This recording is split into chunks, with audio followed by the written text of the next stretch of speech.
Yo, what's going on, everybody? Today we got a new JJK chapter, chapter 156, and boy, was this chapter definitely exposition heavy for Kirara's technique.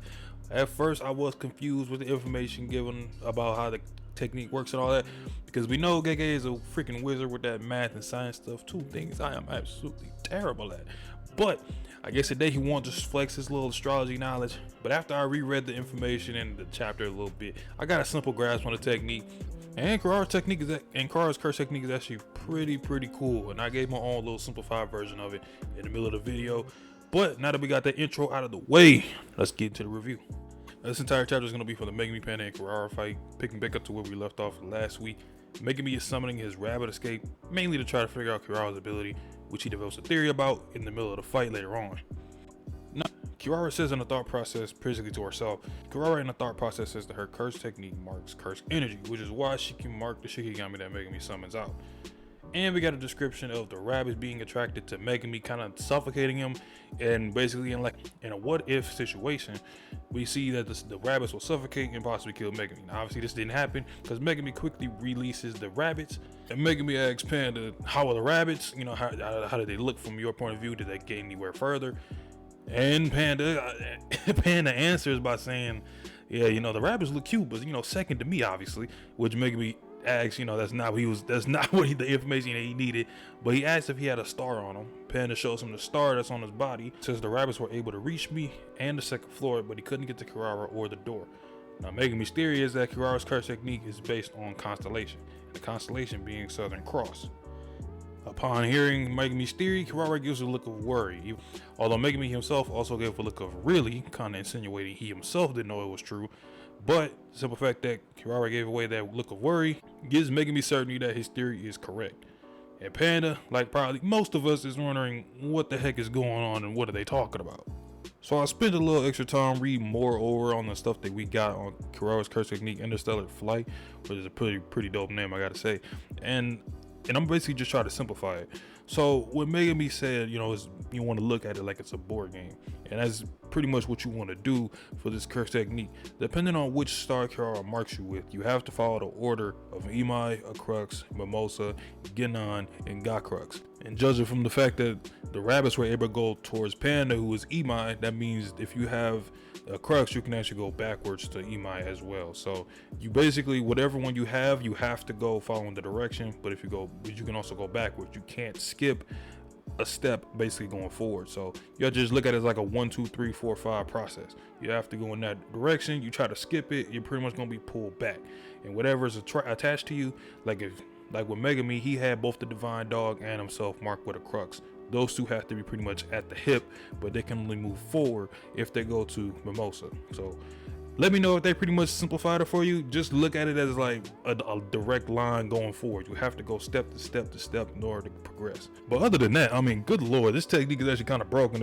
If you don't know astrology or anything like that and you're fighting Kirara, this technique is kind of busted because it's like you have to know the right constellation, and I don't know, like it's gonna be interesting to see her go up against other people. I want to say that people who don't know astrology or how stars align and all that, it's gonna be interesting to see her curse technique in various scenarios. Now, Kirara in a panic jumps on a car, breaks the hood of it, but marks it with Imai, the same star that Panda has, and the car gravitates towards Panda, who is able to catch the car and throws it, but Megami says don't do that because it's going to come back to you, and of course it did, and knocks Panda down a bit. I gotta say, that's kind of a cool feat for Panda. I mean, my man can pick up a whole car. I mean, come on, that's gotta be something. But we get more detail on how Kirara places the stars, and that she places the stars on curse technique, and in order to do it on objects, the objects themselves will already need to be imbued with cursed energy. Now, Megami finds the 5th star, Mimosa, which is the 3rd one in the correct order, and he touches it, allowing him to move forward and to get closer to Kirara. But some car debris is what it looks like is flying towards Megami, and it looks like he dodges it. And after that, it's basically proven that Megami's theory is correct. You have to follow the order of the constellation depending on what star you're marked with. And this next sequence is actually pretty freaking amazing, and it shows off how intelligent Megami actually really is. So Divine Dog was marked with the same star Megami had, the crux, but Megami put him on the other side of the wall that was behind Kirara back when they first started fighting, making Divine Dog stick to the wall instead of following Megami. So he pretty much was just stuck in that one position the entire time because he couldn't break through a wall, obviously. And so when Megami touched the Mimosa, the third star, it then allowed Divine Dog to move closer to Kirara as he pops up from behind the wall, capture her, and since the technique is still activated, both Kirara and Divine Dog were pulled to Megami, forcing Kirara to release the technique, and Megami's holding Kirara down. And the chapter ends with him saying, "Listen to what we have to say." Now, this is pretty much going to be the review section, a little short synopsis, because I'm not going to lie to y'all, the chapter to me was actually, it felt short, but it's primarily long because of how much dialogue we had in the exposition. So that's why the main review of this is like 2 or 3 minutes or whatever it is. And plus, I just wanted to talk about the end of this chapter and like my overall thoughts of it, and just, you know, how I'm feeling going in towards like the next chapter. So let's go ahead and get up into that. Now, after this, I'm not gonna lie, after this chapter, like the second read through, I should say, of reading this chapter, I've really enjoyed this.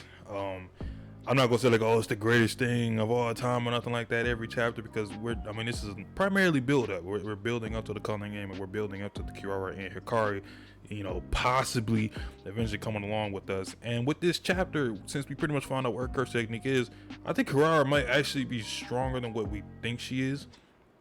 Because like I said earlier, a lot of her technique, if you want to counter, you pretty much have to know about astrology, and we don't know how many people in the Jujutsu world, or like our main cast or any antagonists, really know about that. And I'm kind of wondering what exactly other scenarios could her curse technique be really useful for. And I'm kind of thinking, let's say she does come along, and I can see it kind of be used as like a protection device, and maybe like, I don't know, maybe I can see her, you know, maybe there's someone that like has to be protected, and she could be used as her curse technique can be used as a way to help with that. I could see it definitely being a very support heavy ability going forward, and overall, and seeing Megami just counter that, we really got to see how smart and intelligent Megami is, and his memory. Now granted, he said in the chapter that, you know, thanks to Sumiki, he probably wouldn't have known or figured out that ability at all, because apparently Sumiki taught him about, you know, constellations of some sort. So that kind of leads me to believe that Sumiki herself, maybe her, if she does have curse energy and like a curse, you know, technique, maybe hers is based off that as well, which is probably why she was mentioned in this chapter. Or maybe it was something to just give, you know, further characterization of Sumiki herself. Maybe she's into, you know, astrology, and she's incredibly smart when it comes to that, you know, scientific stuff. It's also good to see her mission too, because, you know, she's also, you know, one of the main reasons we're trying to get past this Culling game, because we have to save her as well. So it's nice seeing her mentioned and making us, you know, going, you know, don't forget she's very vital to why we're doing this whole Culling game in the begin with. Now, Panda's been a MVP of this little side arc, this saga, because he's kind of bringing lightheartedness to this very gritty, you know, vibe that we've been getting with Hikari and the gambling club, and, you know, fighting in these parking lot structures. He's pretty much been giving us these little funny comedic moments to like stretch out all the seriousness and the fights that we pretty much been getting throughout this entire little arc. And I've been thinking to myself that, you know, we got the Maki, like Zenin arc a couple months ago. We got that with her, and we got this with Panda, is he's helping get Hikari, possibly get Hikari. As these chapters go on, I'm kind of thinking that Hikari might not help join per se. He might be like a vigilante, you know, or like an anti-hero for us in the Culling game. That's kind of like my little side thoughts on Hikari. But as I was saying about Panda, we got the Maki stuff in the last arc. We're getting this Panda support in this arc. I'm wondering if possibly going into the Yuta stuff, because that's what I think is going to happen after Hikari. We're going to see what Yuta's doing in the colony conquerization, him figuring out more of this Culling game, that we might see Inumaki, or Inumaki might be mentioned as something important. I'm kind of anticipating and predicting that, because that's just kind of the little parallel of the role we've been seeing. We go from a second year and a first year together, and now we got the Maki, the Panda, you know, the Inumaki, Yuta, he's there, because I don't think we're gonna touch anything with Yuki or Choso or Tengen in a little while, because they more so with that, we're kind of just wanting to see that conversation that Yuki wants to know with Tengen, and I want to see what that is too, because Yuki is kind of a wild card. We really don't know her true motives. She's kind of just going along and just like I'm gonna help, but I'm really not, being this goody, I'm gonna help save the world. I'm kind of just doing my own thing, and I want to see where that goes as well going forward. But that's all I got right now. Chapter was definitely enjoyable. Maybe to me, I don't know if anybody else did this, but after you read it like the second time, it hits a little different because the way making me plan all that out, it was really cool. And Divine Dog, one of my favorites, he got me in his whole little tool. It's cool to see him get some dubs because Megami has definitely been getting some dubs in this recent arc. It's like every arc we get to get a little something different as to seeing like how and why I think Megami might be the strongest sorcerer by the end of the series. So you love to see the development with Megami. Obviously Panda was a GOAT. Kirara, her curse technique about to be a problem later on. I'm telling you, she go up against somebody and maybe like, you know what? I could see a situation where she marks someone. Let's just say she marks Akari with an enemy, and that enemy has to be stuck to Akari. The only way he can get past Akari or whatever is if he finds the other constellation. I can see little stuff like that happening in like other fights. I think Gege's gonna have a lot of fun with his techniques. I love seeing like mangaka and go all out with like their unique abilities and try to go outside the box. You know what I'm saying? I always like to give credit to people who like to do that. So that was a review.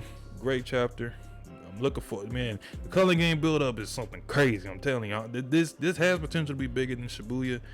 And with that, make sure you leave a like, comment, subscribe. How you feel about the chapter? How you feel about her curse technique and all that? And subscribe if you want more JJK content. I do chapter reviews every week. Eventually get to these goddamn character analysis, but I'm taking my time with that.